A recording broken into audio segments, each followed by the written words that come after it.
yeah, I see what you're saying about the government and like pretty much the policing of ideas is kind of what Mm-hmm. I'm kind of stuck on, and kind of what got me interested in podcasting.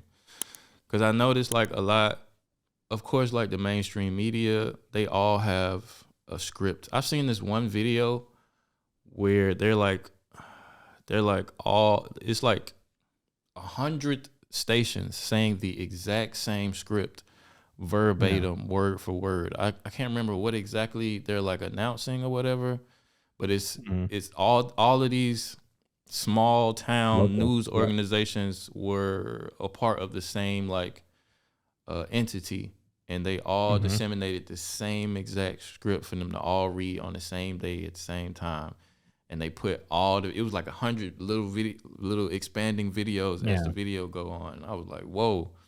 So it's not a surprise to me that the mainstream media is controlled by whoever is controlled by, and they all Right. have a certain agenda to push. They have a certain way they word things.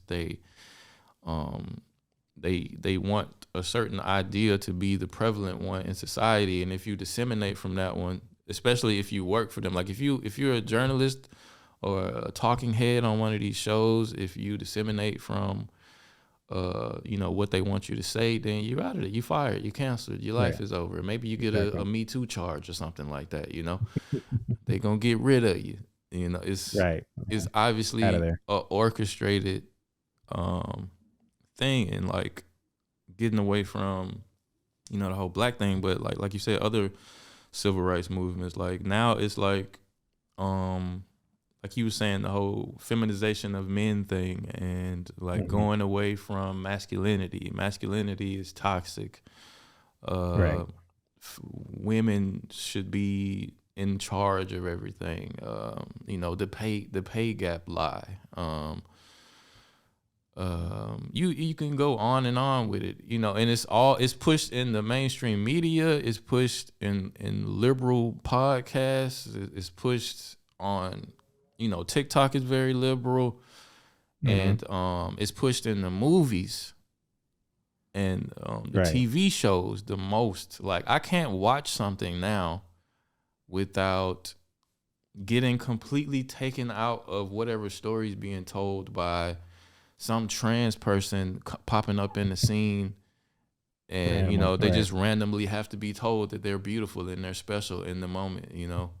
And I'm like, why did Crazy. they put this right here? I don't care. Like, whatever, Right. trans people exist. Then I turn the channel and I watch something else, and it might be the same trans person in this movie doing the same thing, replacing a long beloved character, and now it's a dude in a dress, you know, a la the Cinderella movie. They got this black gay dude in a dress, and he's like Cinderella, and it's supposed to be a kids movie, and you're supposed to tell me that this is not a ploy to influence the Yeah. way children think about this subject. It's Mm-hmm. not just that you didn't just put that there. And it's been like videos of Disney employees, like higher up employees saying, "Oh, my not so secret gay agenda. I want to put this in as many movies as I possibly can." And, Right. and I think people don't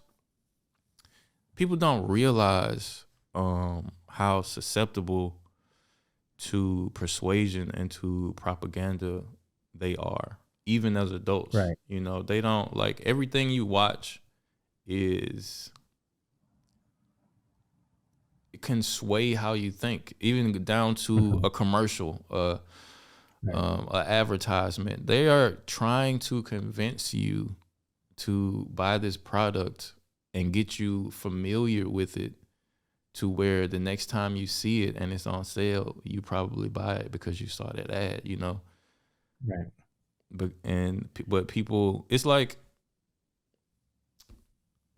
this administration with Joe Biden. He sat down with the trans person, Dylan Mulvaney, Mm-hmm. in the White House. Why? Why is he sitting down with this man who thinks he's a woman? I think he was on his, I don't know, 70th day of being a woman at the time. And and you feel the need to bring this person to the White House. TikTok feels the need to boost his account to where he got like 8 million followers. I think he just won the Woman of the Year award. He was on the Forbes list. Like, all this imagery, even to adults, but especially to kids. Well, hold on. I have to correct you though. He Okay. didn't say he's a woman. He said he's a girl. Right. Girlhood is the This is a quote. grown man who's saying he's a girl. Right, But right. But that's yeah, supposed to be everything, yeah, celebrated. You know? right. Even Disney, they lost, and all the companies are doing it at their detriment because they're hemorrhaging money. Because they're more concerned with this agenda and this message of inclusion. So that they Well, the call thing it, about it they're is making money with their they companies and stuff. the thing about it though is like whenever they do it, and this is, I mean, they have, millions of dollars. So it's not, they don't care about losing a couple of customers here and there or losing money. You know, whenever they, oh, we lost $60 million over the course of this month, you'll have, conservative commentators who make videos and memes making fun at Bud Light and other companies. Oh, y'all lost $60 million. I bet you learned your lesson now. Mm.